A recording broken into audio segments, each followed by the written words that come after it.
한 부자가 있어 자색 옷과 고운 베옷을 입고 날마다 호화롭게 즐기더라. 그런데 나사로라 이름하는 한 거지가 헌데투성이로 그의 대문 앞에 버려진 채 그 부자의 상에서 떨어지는 것으로 배불리려 하매 심지어 개들이 와서 그 헌데를 핥더라. 이에 그 거지가 죽어 천사들에게 받들려 아브라함의 품에 들어가고 부자도 죽어 장사되매 그가 음부에서 고통 중에 눈을 들어 멀리 아브라함과 그의 품에 있는 나사로를 보고 불러 이르되 아버지 아브라함이여 나를 긍휼히 여기사 나사로를 보내어 그 손가락 끝에 물을 찍어 내 혀를 서늘하게 하소서. 내가 이 불꽃 가운데서 괴로워하나이다. 아브라함이 이르되 예 너는 살았을 때에 좋은 것을 받았고 나사로는 고난을 받았으니 이것을 기억하라. 이제 그는 여기서 위로를 받고 너는 괴로움을 받느니라. 자, 지난주 설교를 여러분 기억하십니까? 뭐에 대한 비유였죠? 너무나 잘 알고 있는 선한 사마리아인에 대한 비유였습니다. 시작은 어떻게 시작이 되어지냐면 한 율법 교사의 질문으로부터 시작이 돼요. 선생이요, 어떻게 해야 영생을 얻을 수 있겠습니까? 그 답은 뭐였냐면 하나님을 사랑하고 내 이웃을 내 몸과 같이 사랑하라는 말씀이었습니다. 그리고 다시 예수님에게 물어요. 그러면 내 이웃이 누구입니까? 율법학자가 이렇게 질문한 이유는 진짜 궁금해서 질문한 것이 아니라 자기가 잘난 척하기 위해서 질문을 한 것이었습니다. 그러니까 이런 뜻이죠. 나 같은 이런 의인에게 누가 이웃이 될 수 있겠습니까? 라고 질문을 하는 것이었어요. 그리고 나서 이제 우리가 너무나 잘 알고 있는 선한 사마리아인의 비유가 시작이 되어집니다. 예수님이 누가 내 이웃이 될 수 있냐는 질문을 이렇게 바꿔버리시죠. 누가 강도 맞은 자의 이웃이 될 수 있겠느냐. 율법학자의 기준은 나였는데 그걸 예수님이 바꿔버리세요. 내가 기준이 되지 않는다라는 것입니다. 그러니까 내가 생각하는 이웃이란 뭐냐면 내게 편한 사람들이에요. 내게 친하고 내가 좋아하는 사람들이 이웃이 될 수 있어요. 그런데 신기한 것은 그런 이웃으로 하나님의 공동체가 만들어져 가지는 않는다라는 거예요. 그래서 우리가 수많은 교회에서 겪어왔지만 친한 사람들이 오히려 교회에 독이 되어질 때가 더 많다라는 것입니다. 하나님의 나라는, 공동체는 그들의 이웃은 뭐였냐면 나의 도움과 은혜가 필요한 자들이 내게 이웃이 될 수 있고, 그러니까 뭐가 가능해지냐면 서로가 섬기고 서로가 작은 자가 될 수 있다는 것입니다. 그런데 왜 이것을 영생의 질문으로부터 시작이 되어지냐 하면 왜 이웃을 사랑하는 것이 구원의 표가 되어지는가? 왜냐하면 선한 사마리아인의 그 강도 맞은 자는 다름 아니라 바로 우리의 이야기이기 때문에 그렇습니다. 그리고 예수님이 우리에게 은혜와 자비를, 도움을 베풀어 주셨기 때문에 그래요. 예수님이 우리의 선한 이웃이 되어주셨습니다. 그래서 어떻게 합니까? 그분에게 속한 자들은 어떻게 돼요? 그럴 수밖에 없는 거예요.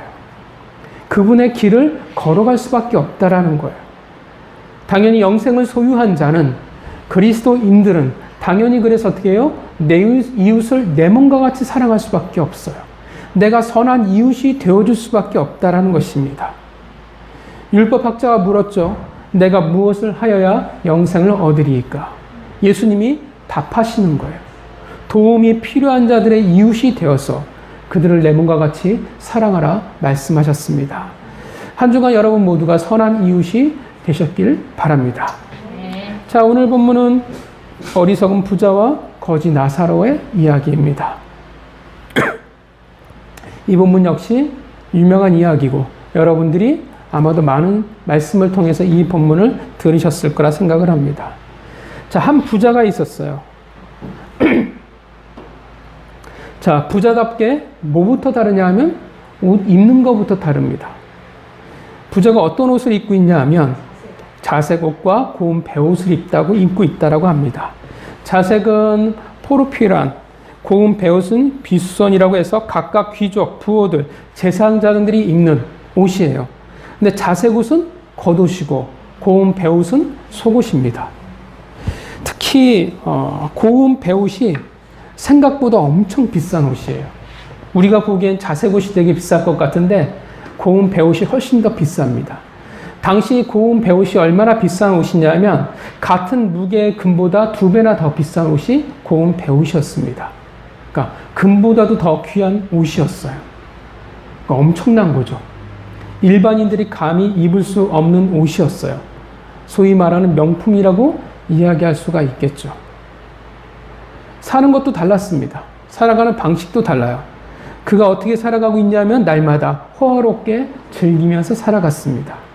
어떻게 했어요? 날마다 집에서 파티를 열고 살아가는 거예요. 수많은 사람들을 초대하고 행복하게 하루하루를 그렇게 보냈습니다. 물론 성경은 19절에서 말하는 즐기더라는 이 말에 대해서 긍정적으로 말하진 않아요. 즐기다를 주로 이 원어를 성경에서 어떻게 사용하고 있냐 하면 즐기다도 여러 가지 언어가 있잖아요. 근데 이 즐기다의 단어를 성경에서 어떤 의미로 사용하냐면 세속적인 즐거움, 사교적인 활락, 악한 환희 등 주로 부정적인 의미에서의 즐기다의 의미로 사용되어집니다. 또 호화롭게라는 말은 말 그대로 되게 어떻게 해요? 찬란히 빛나다 혹은 사치스럽다라는 말로 번역되어지기도 합니다. 그러니까 19절 한 절로 어떻게 해요? 이 부자가 어떤 삶을 살아가고 있는지를 잘 설명해 주고 있습니다. 성경은 부자에 대해서 부정적으로 볼지는 모르지만 사실 사람들이 보기에는 이 부자의 삶은 모든 사람들이 꿈꾸는 그런 행복한 삶을 그가 살아갔다라고 말합니다. 얼마나 많은 사람들이 그 부자의 주변에 있었을까요? 얼마나 많은 사람들의 인정과 인기를 그가 얻으며 살아갔을까요? 이 부자의 생각은 아마 그랬을 것 같아요. 세상이 나를 중심으로 돌아간다라고 생각했을 것 같습니다. 반면 20절 부자와 너무나도 대조적인 한 사람이 등장을 하게 되죠. 그가 누구였냐면 거지 나사로입니다.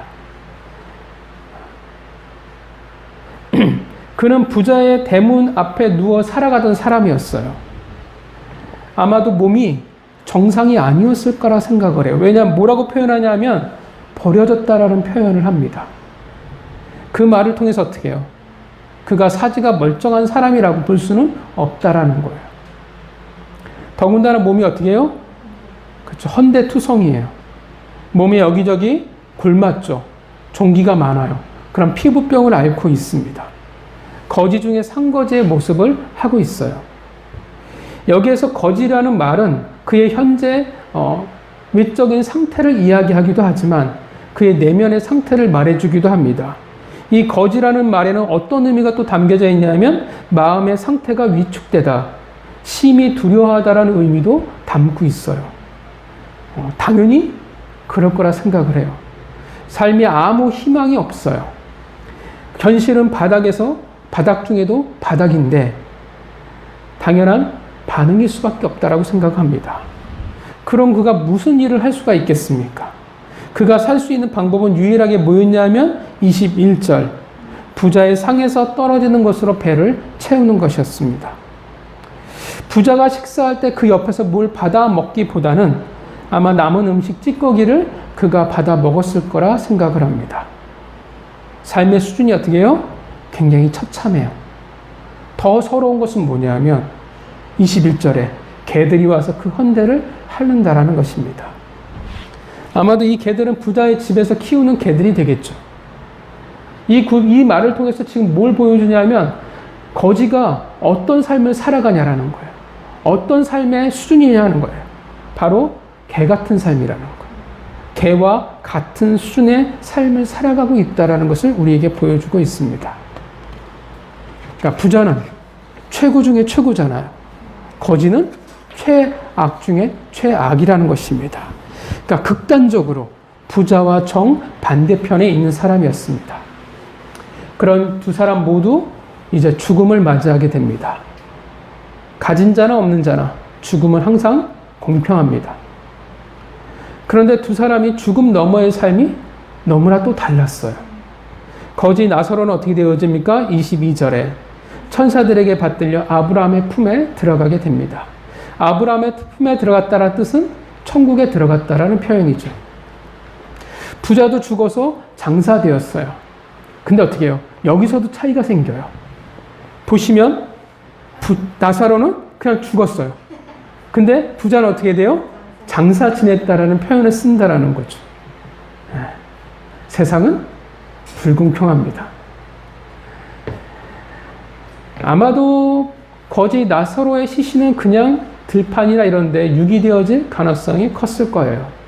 반면 부자의 장례식은 그의 인생만큼이나 많은 사람들의 슬픔 가운데 화려하게 장사를 치렀을 거라 생각을 합니다.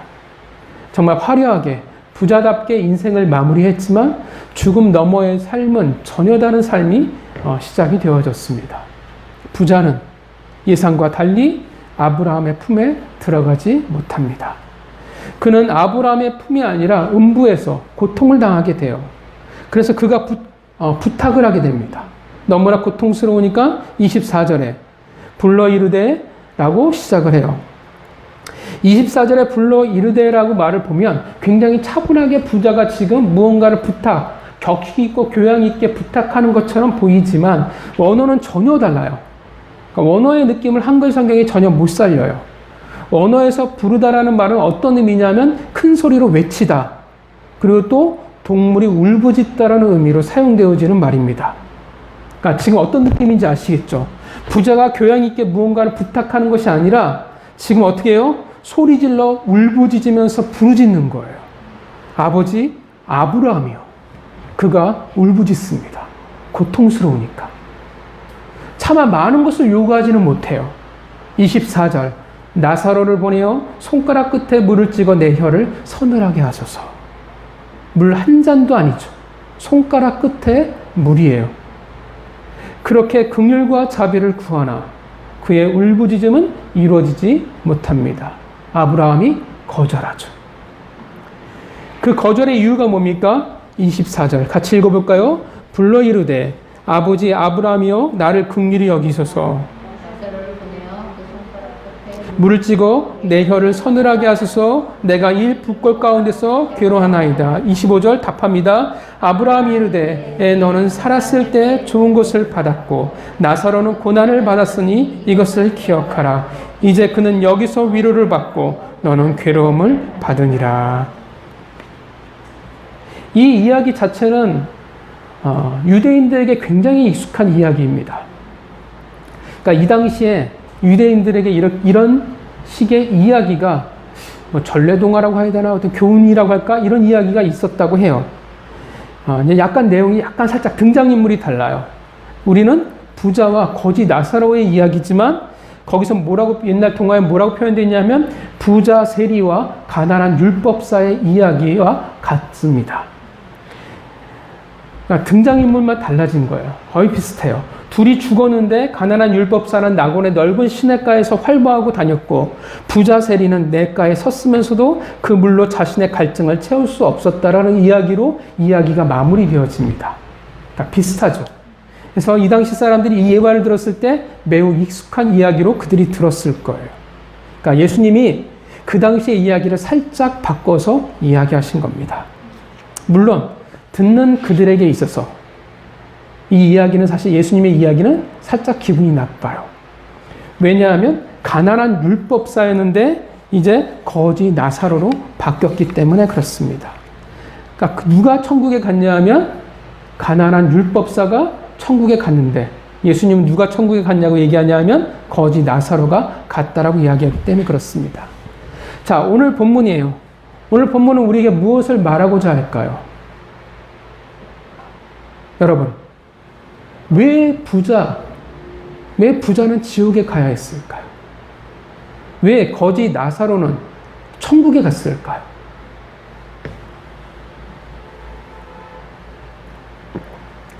부자라서 그런 부정적인 이미지 때문에 지옥에 갔을까요? 거지 나사로는 불쌍하니까 동정표를 받아서 천국에 갔을까요? 25절에 보면 또 이래요.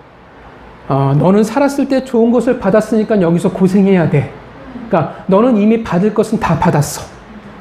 그래서 여기서 넌 고생해야 돼? 라고 말하는 것처럼 보인다라는 것입니다.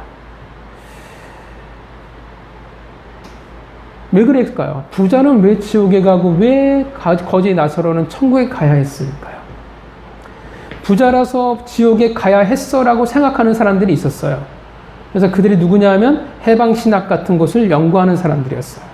그러니까 해방신학에서는 부자를 긍정적으로 보지 않아요. 가난한 자를 착취하는 자로 보죠. 그래서 그들은 나쁜 사람이라고 봐요. 제3세계 신학이죠. 근데 사실 그렇게 볼 수가 없어요. 부자기 때문에 지옥에 가고 가난한 사람이기 때문에 천국에 간다. 여러분 그 말에 동의하실 수 있습니까? 없어요. 말이 안 돼요. 천국과 지옥을 결정하는 것은 부자가 아니냐, 동장을 받냐 아니냐의 문제가 아니기 때문에 그래요. 그리고 성경은 부자가 되는 것에 대해서 부정적으로 말하지는 않는다라는 것입니다. 당장 오늘 본문에 누가 등장하냐면 아브라함만 해도 어떻게 해요? 부자였어요. 근데 천국에 갔잖아요. 그러니까 말이 안 된다라는 거예요. 그럼 왜일까요? 왜 거지 나사로는 천국에 갈 수 있었을까요? 이 거지가 한 게 뭔데? 고통 가운데 부자의 것을 떨어진 것을 주워 먹으면서 살아간 게 전부였는데 왜 그가 천국에 갈 수 있었을까요? 왜냐하면 그의 이름을 통해서 우리가 생각해 볼 수가 있어요. 나사로라는 이름의 뜻은 하나님은 나의 도움이시다라는 의미의 뜻을 가집니다. 이걸 히브리식으로 이름을 바꿔보면 어떻게 바꾸냐면 엘리에셀이 되어져 버려요. 여러분 엘리에셀이라는 말 이름에 익숙하시죠? 왠지 낯이 익어요. 물론 히브리식 이름을 들어보면 엘자가 들어가면 비슷비슷하긴 한데 엘리에셀은 누구였냐 하면 가장 대표적인 사람이 아브라함의 늙은 종이었어요. 아브라함의 늙은 종이 엘리에셀이었습니다. 자, 우리가 생각해 볼 때 여러분 오늘 이야기는 사실입니까? 팩트입니까? 아닙니까? 아니에요. 이건 그냥 예수님이 지금 비유예요. 사실이 아니죠. 팩트가 아니라는 거예요. 비유인데 굳이 예수님이 거지 나사로를 지칭할 때 뭐라고 이름을 붙여버렸냐면 나사로라는 이름을 붙여버리셨어요. 하나님은 나의 도움이십니다라는 이름을 택한 거예요. 의도를 가지고 예수님이 그렇게 부르셨다라는 거예요. 왜냐하면 그의 이름을 통해 그의 삶을 말해주고 싶기 때문에 그렇다라는 것입니다. 그의 이름이 그의 신앙이었고 그의 믿음이었어요. 왜 이름을 이렇게 생각할 수 있냐면 부자는 이름이 등장하지 않아요. 그죠? 나사로만 이름이 등장한다라는 거예요. 그래서 이름에 어떤 특별한 의미를, 의도를 가지고 있다라고 생각할 수 있다라는 것입니다. 자, 무슨 말이냐 하면 거지 나사로는 불쌍해서 동정표로 천국에 간 것이 아니라 뭐가 있냐 하면 믿음이 있었다라는 거예요. 또 그럴 수밖에 없다라는 거예요. 왜냐하면 현실에 답이 없어요. 자신이 할 수 있는 것도 없어요. 누군가의 도움과 은혜가 없다면 살아갈 수 없는 존재였어요. 어떻게 해요? 매일 하루하루가 어떻게 시작할 수밖에 없어요. 누구의 도움을 우리가 구하고 매달릴 수밖에 없는 삶을 그가 살아갔다라는 것입니다. 우리가 잘 알죠. 고난과 절망이 주는 유익이라는 것입니다. 하나님이 우리에게 고난을 주시고 우리가 절망 가운데 있을 때 우리는 무엇을 구하며 살아가냐 하면 도움을 구하며 살아가요. 은혜를 우리는 부르짖으며 살아가요. 하나님은 나의 도움이십니다. 도움일 수밖에 없다라고 우리는 고백하며 살아간다라는 거예요. 우리가 절망과 고난에 있을 때 우리는 엘리에셀이 될 수밖에 없습니다. 어떻게 해요? 그 믿음이 대단하냐 아니냐를 말하는 게 아니라 믿음 안에 살아갈 수밖에 없는 상태가 되었다라는 것을 말한다라는 것입니다. 그렇다면 반면 부자는 어떤 사람이기 때문에 지옥에 가야 했을까요? 여러분들이 생각하기에 부자가 나쁜 사람이었을까요? 인성이 되먹지 못한 사람이었을까요? 여러분도 어떻게 생각하세요? 우리는 부자가 지옥에 갔다고 하면 너무 당연시 받아들여요. 근데 부자 입장에서 보면 되게 억울하거든요. 여러분, 부자가 나쁜 사람이었을까요? 나쁜 짓을 했을까요? 했을 수도 있고 안 할 수도 있겠지만 적어도 오늘 성경에서 우리는 그 이유를 찾아볼 수가 없어요. 돈이 많은 사람은 당연히 많이 써야겠죠. 부자가 딱히 남의 것을 빼앗다라는 표현이 없어요. 누군가를 괴롭혔다라는 표현도 없어요. 그냥 돈이 많아서 어떻게 해요? 돈을 썼을 뿐이에요. 그렇다고 나사로를 그가 함부로 대했냐, 나쁘게 대했냐? 여러분 어떻게 생각하세요? 부자가 나사로를 나쁘게 대했을까요? 여러분 생각해 보세요. 어떠세요? 본문을 보면서. 그쵸, 관심이 없어요. 그 말은 나쁘게 대한 것도 아니에요. 스스로 생각하기에 나사로를 내가 우리가 뭐 드라마나 어떤 이야기에 나온 것처럼 없는 사람이라고 괴롭히고 핍박했다고 하면 24절에 나사로를 통해서 부탁을 하려고 하지 않을 거예요. 또한 그가 나사로를 정말 미워하고 싫어했다면 나사로를 그의 집 대문 앞에 두지 않았을 거예요. 그의 집에 음식 찌꺼기를 먹게 두지도 않았을 거예요. 여러분 생각해 보세요. 나사로가 얼마나 흉물스러워요. 얼마나 누더기에다가 피부병이 그 가득한 모습이, 그 고름이 막 새어나와서 개들이 핥고 있는 모습이 얼마나 혐오스러워요. 밥을 먹을 때 그 모습을 보면서 밥을 먹을 수 있겠어요? 내가 부자인데 그가 대문 앞에서 진치고 있는 게 마땅하겠어요? 보통 어떻게 하겠어요? 하인들을 시켜서 쫓아냈을 거예요. 그런데 부자는 그를 내쫓지 않았어요. 그의 대문 앞에서 살게 있게 냅뒀어요. 보는 것으로마저도 절로 눈이 찌푸려졌을 텐데 그래도 쫓아내지도 않았고 그가 먹는 것을 막지도 않았어요. 그냥 돈이 많아서 돈을 썼어요. 그런데 왜 그가 지옥에 가야 했을까요? 우리가 본문의 흐름을 우리가 생각해 봐야 돼요. 자, 앞에 어떤 일이 있었냐 하면 16장에 앞에 무슨 일이 있어요? 저번에 설교한 적이 있었죠. 어떤 비유가 있었냐면 불의한 청지기에 대한 비유가 있었어요. 불의한 재물로 친구를 사귀어야 한다라는 거였죠. 하나님의 맡기신 재물을 가지고 은혜가 필요한 자들을, 은혜에 빚진 자들을 만들어야 하는데 그렇게 미래를, 다가올 종말을 대비해야 되는데 하나님의 백성들은 준비하지 못한다라는 거예요. 그래서 하나님의 백성은 불의한 종보다 못하다라고 예수님이 말씀하셨어요. 왜냐하면 그들은 두 주인을 섬기는 자였기 때문에. 다가올 미래가 중요한 것이 아니라 하나님의 백성인데 오늘의 삶이 중요한 자들이었기 때문에 그래요. 그들이 누구였냐면 하나님의 백성이었고 본문에 등장하는 14절에 등장하는 바리새인들이었어요. 이 비유를 들은 바리새인들이 14절 비웃습니다. 성경은 뭐라고 얘기하냐면 14절 바리새인들이 돈을 좋아하는 자들이었기 때문이라고 말합니다. 그래서 오늘 비유가 왜 나왔어요? 왜 지금 이 비유를 하세요? 바리새인들 때문에 비유를 하시는 거예요. 돈을 좋아하는, 사랑하는 그들 때문에 지금 오늘 이 거지 나사로의 비유를 지금 말씀하고 있다라는 것입니다. 그렇다면 오늘 본문에 등장하는 부자는 사실 누구겠어요? 바리새인들이에요. 왜냐하면 그들은 돈을 사랑하는 자들이기 때문에 그래요. 두 주인을 섬기고 있는 자들이기 때문에 그렇습니다. 그렇다면 바리새인들이 부자가 돈을 사랑해서 지옥에 갔다는 뜻일까요? 그것도 약간 부족해요.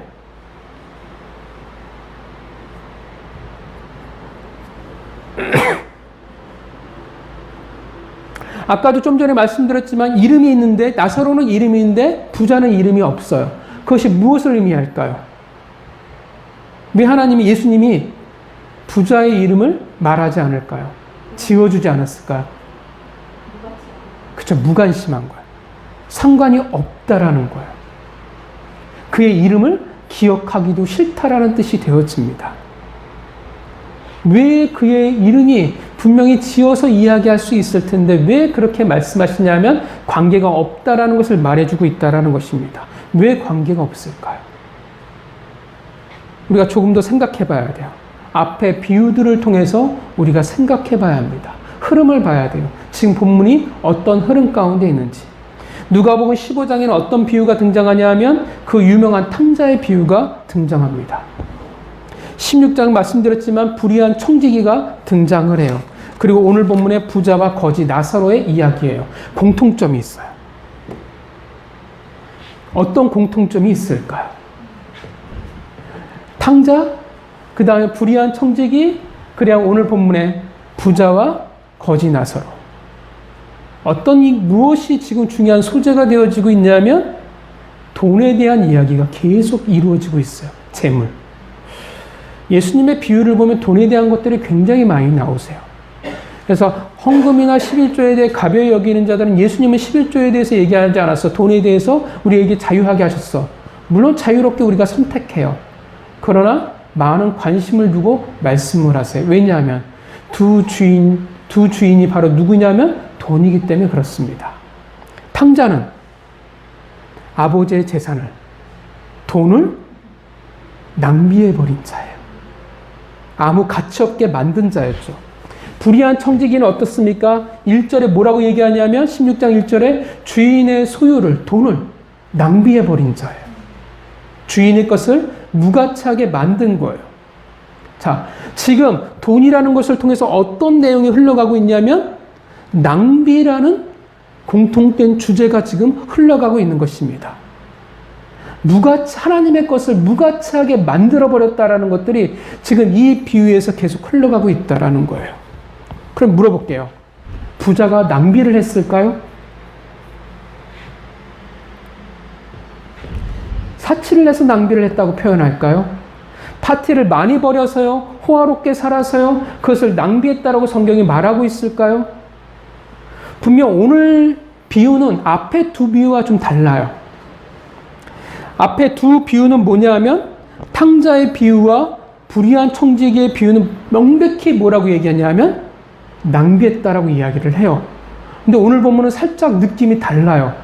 왜냐하면 부자가 낭비했다라는 말이 구체적으로 나와 있지 않기 때문에 그렇습니다.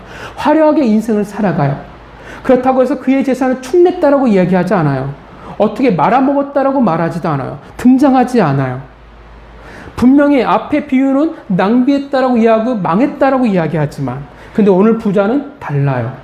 어쩌면 오늘 이 파티는 투자였을 수도 있어요. 어쩌면 이 일을 통해 이웃에게 존경받고 부러움을 받을 수도 있어요. 이러한 잔치들을 통해서 앞으로의 더 큰 이익을 그가 기대할 수도 있었을지도 몰라요. 탕진이라고 말할 수도 있겠지만 그가 생각하기엔 투자라고 말할 수도 있었을 거예요. 그렇다면 어떤 의미가 되어지냐면 낭비라는 이 단어가 단지 돈을 축내다, 망했다라는 의미만이 아니라 낭비라는 의미가 우리의 생각과는 좀 다를 수도 있다라는 것입니다.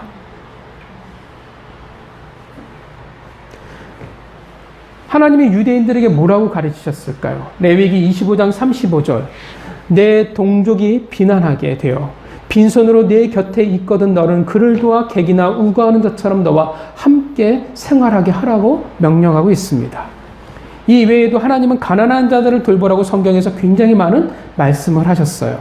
그것이 그들의 의무였고 그들에게 물질을, 돈을 주신 목적이기도 했습니다. 그런데 오늘 본문을 보면 부자는 나사로에게 그렇게 하지 않았어요.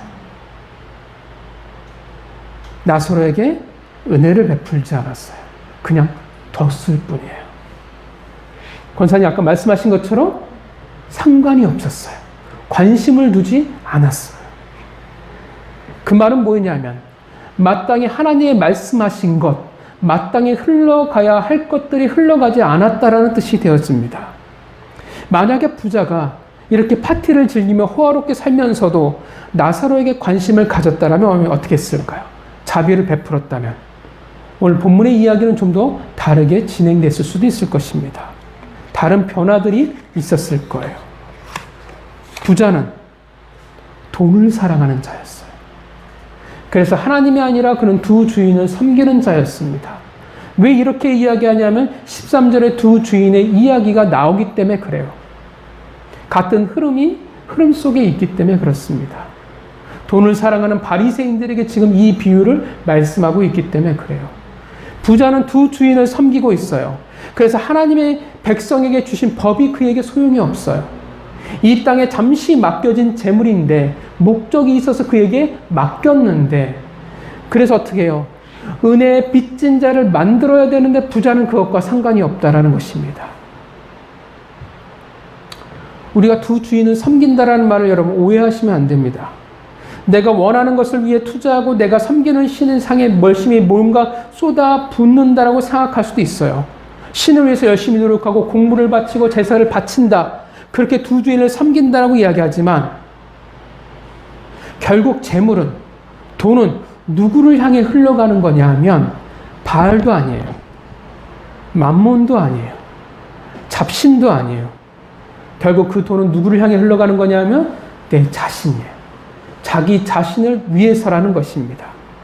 두 주인을 섬긴다라는 뜻은 단지 우상, 다른 우선순위가 있다는 게 아니라 결국 어떻게 돼요?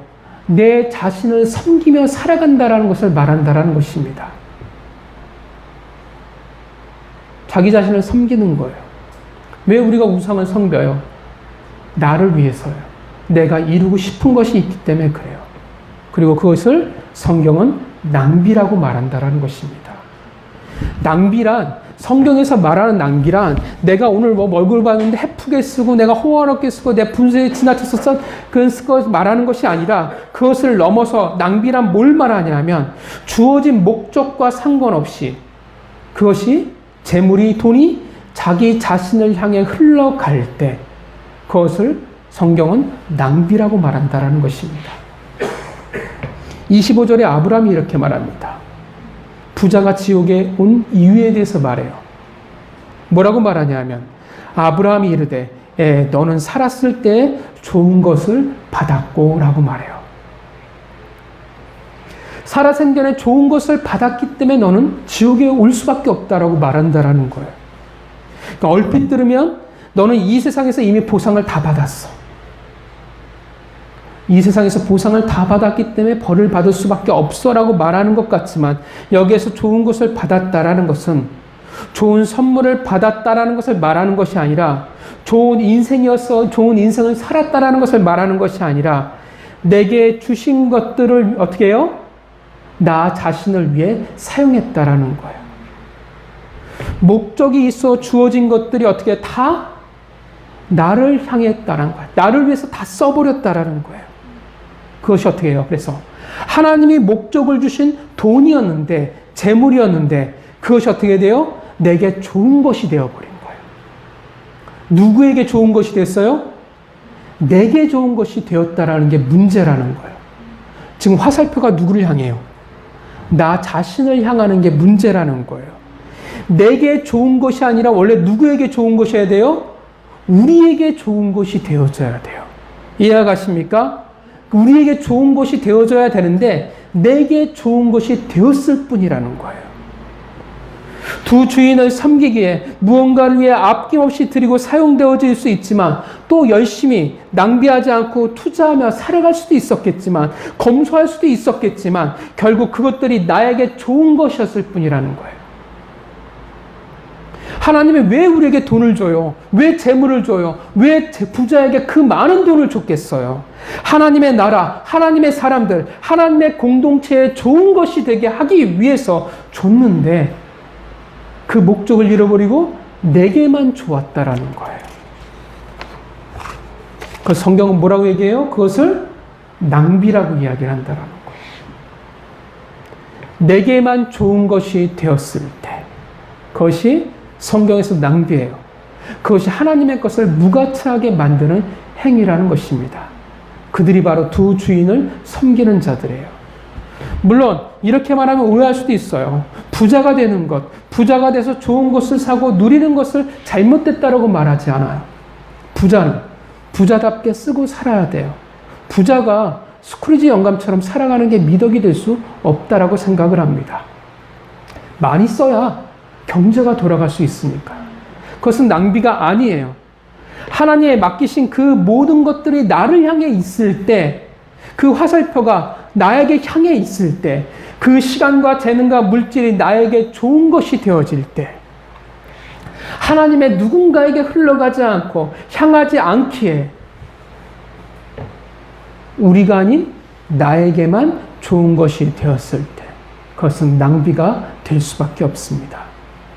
두 주인을 섬기는 행위가 되어지는 것이고 당연히 목적을 잃으니까 하나님이 주신 것에 대한 가치를 잃어버린 것과 다를 바가 없습니다. 여러분, 하나님이 주신 것에 대해서 가치를 잃어버렸어요. 그 결과가 뭡니까? 그게 달란트 비유잖아요. 한 달란트 달란트 받은 자가 어떻게 했어요? 땅에 묻어버렸어요. 주인이 준 그 달란트의 가치를 그가 잃어버렸어요. 낭비해버린 거예요. 그 결과가 무엇입니까? 벌을 받을 수밖에 없었어요. 징계를 받을 수밖에 없어요. 쫓겨났다라는 것입니다. 부자가 왜 아버지의 그 그늘 아래에서 쫓겨날 수밖에 없었겠습니까? 아버지의 것을 무가치하게 만들었기 때문에 그렇습니다. 신약 디모데전서 6장 17절에서 19절 이렇게 말합니다. 재물을 이렇게 사용하라고 말해요. 내가 이 세대에서 부한 자들을 명하여 마음을 높이지 말고 정함에 없는 재물에 소망을 두지 말고 오직 우리에게 모든 것을 후히 주사 누리게 하시는 하나님께 두며 방향이 어디로 향해요? 하나님이에요. 선을 행하고 선한 사업을 많이 하고 나누어 주기를 좋아하며 너그러운 자가 되게 하라. 이것이 장래에 자기를 위하여 좋은 터를 쌓아 참된 생명을 취하는 것이니라. 누구의 이야기가 됩니까? 오늘 본문의 이야기가 되어지는 거예요. 하나님께 향했어요. 하나님께 목적을 두고 가는 거예요. 그랬더니 어떻게 돼요? 내가 일부러 자선 사업하는 것이 아니라 어떻게 돼요? 나를 위해 유익이, 나를 위해 좋은 것이 되는 것이 아니라 모두에게, 우리에게 좋은 것이 되어진다라는 것입니다. 하나님께 둬야 돼요. 하나님께 방향을 두니까 내게 주신 돈이라는 것이 나에게만 좋은 것이 아니라 다른 이들에게, 하나님이 정하신 이들에게, 우리에게 모두 좋은 것이 되어진다라는 것입니다. 그리고 그것을 가치 있다라고 말씀하신다라는 것입니다. 그 말은 어떤 의미가 되어지냐면 내가 정말 열심히 살아요. 이 세상에서. 열심히 돈을 모아요. 주식도 잘했어요. 내가 검소했어요. 아낄 거 아끼고 열심히 살아서 도마를 불렸어요. 그래서 하늘 아래 건물주가 되어지기도 하고 떵떵거리는 부자가 될 수도 있어요. 그래도 여전히 함부로 낭비하지 않고 모범이 되는 삶을 살았어요. 계속 투자해서 재산을 불려나가는 사람이 되었어요. 그런데 그것이 나에게 선한 일이 되어진다면 하나님의 관점으로 뭐라고 봅니까? 하나님의 관점으로 본다고 하면 그냥 낭비예요. 그가 열심히 살아왔던 그 인생은, 그가 검소하게 살아왔던 인생은 다 가치가 없는 거라는 것입니다. 왜냐하면 내가 되어버렸기 때문에 그래요. 그 모든 것의 방향이 자기 자신의 만족, 자기 자신의 좋은 것이었을 뿐이기 때문에 그렇다라는 것입니다. 가치를 잃어버린 거예요. 그래서 부자는 하나님과 상관이 없을 수밖에 없었어요. 그의 이름은 하나님이 기억하실 필요가 없는 이름이 되어진 것입니다. 본문은 우리가 낭비는 얼마만큼 우리가 검소하게 사느냐, 얼마만큼 재산을 잘 모았느냐, 얼마만큼 귀감이 되느냐를 말하는 게 아니에요. 결국 본문에서 말하는 낭비라는 것은 결국 하나님이 잠시 우리에게 맡기신 것들, 특히나 오늘 본문에서 예수님은 계속 뭘 말하고 했냐면 돈이에요. 관계상에서 돈을 자꾸 언급하면 성도들이 실족한다고 이야기하는데 예수님이 돈을 언급하셨어요. 그 돈이 결국 어디를 향하냐라는 것입니다. 방향성이에요. 나를 향하느냐, 하나님을 향하느냐. 나를 향할 때는 돈은 내게 좋은 것이 될 수밖에 없어요. 내 가족에 좋은 것이 될 수밖에 없어요. 그러나 하나님을 향하면 돈은 우리에게 좋은 것이 되어집니다. 그리고 그것을 통해 낭비를 했냐 아니냐를 판단하게 되어진다라는 것입니다. 부자의 문제는 부자의 돈과 관심은 분명 나사로에게 향해 있었어야 했는데 그에게만 좋은 것이 아니라 나사로에게도 좋은 것이 되었어야 했는데 그것이 하나님의 뜻이었는데 그러나 부자는 그렇지 못했다라는 것입니다. 자기 자신이 너무나 중요했고 자기 자신을 섬기는 자였고 그래서 낭비하는 자가 되어질 수밖에 없고 무가치한 자가 될 수밖에 없었습니다. 그가 지옥에 가야 할 이유가 되어버렸습니다. 낭비하는 삶은 결국 무가치하게 만드는 삶은 결국 뭘 말해주냐면 하나님과 상관이 없는 자라는 것을 말해주고 있다는 것입니다. 물론 구원에 있어 이러한 삶이 없다고 해서 이러면 구원이 없느냐라고 말한다면 분명 무리가 있어요. 이건 본문은 비유예요. 비유에는 목적이 있기 때문에 그래요. 그러나 삶이 어떠한 방향, 어떠한 모습인지는 아주 잘 보여주고 있다라는 것입니다. 우리는 참 열심히 살아가요. 그죠? 우리는 아끼고 또 아끼면서 살아가요. 우리의 삶은 얼마나 빠듯한지 몰라요. 우리는 내가 또 아끼고 정말 아껴서 어떻게 해요? 이 세상에서 잘 살아야 되고 내 가족들이 잘 되어야 한다라고 생각을 합니다. 그래서 눈물 어린 헌신을 우리는 아낌없이 하면서 살아가요. 모으고 또 열심히 모읍니다. 또 우리는 열심히 나름 세상에서 지혜롭게 투자를 하며 살아가요. 통장에 돈이 쌓여나가고 어떻게든 나가려고 바둥바둥거리며 살아갑니다. 그것이 낭비 없는 가치 있는 삶이라고 우리는 생각한다라는 것입니다. 물론 열심히 사는 것은 참 좋아 보이는 모습입니다.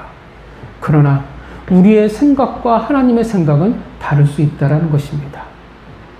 그것이 결국 나에게만 좋은 것이 되어진다면, 내 가족에게만 좋은 것이 되어진다면, 화살표는 하나님에게 있는 것이 아니라 내게 있다라는 것을 말해주는 것이며, 그 삶은 결국 낭비하는 삶이요, 가치 없는 삶이라고 하나님이 보신다라는 것입니다.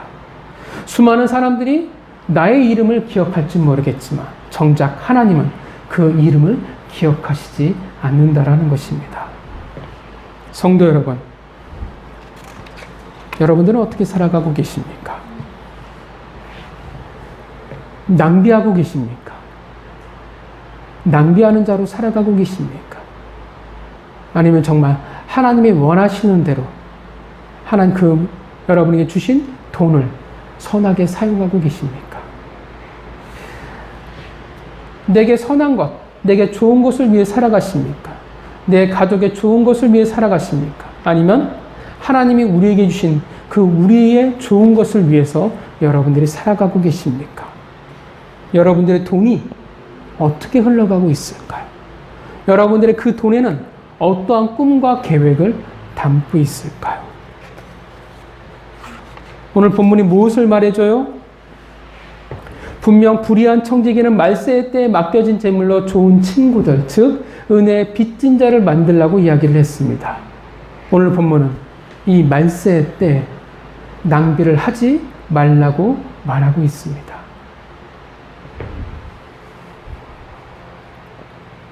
오직 나의 돈과 물질은 하나님에게 향해 있어야 합니다. 자꾸 말씀드리는데 오해하지 마세요. 하나님이 우리를 금욕주의자로 부르시지 않았어요. 교회가 신앙의 이름으로 헌금을 강탈하는 것도 아니에요. 즐길 줄도 알고 우리는 쓸 줄도 알아야 돼요. 누릴 수도 있어야 돼요. 그런데 중요한 것은 그 화살표가 지금 어디를 향해 가고 있냐라는 것입니다. 어디로 향해야 됩니까? 하나님이에요. 하나님을 향해 가야 돼요. 그 과정 속에서 하나님이 주신 그 돈을 가지고 내가 누릴 수도 있고 내가 선하게, 내가 즐겁게 살아갈 수도 있는 거예요. 하나님에게 향해 있기에 나만이 아니라 내 가족만이 아니라 하나님의 사람들에게, 우리에게 그 돈이 좋은 것이 되어야 합니다. 사랑하는 성도 여러분, 세상에서 말하는 낭비와 혼동하지 마세요. 헷갈리지 마세요.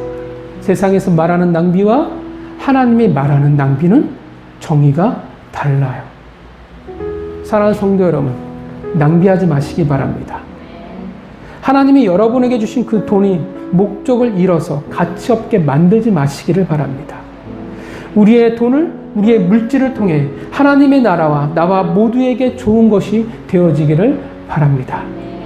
한 주간 하나님이 여러분에게 주신 그 물질을, 돈을 낭비하지 않는 여러분 모두가 지혜로운 부자가 되시기를 주님의 이름으로 축원합니다. 기도하겠습니다.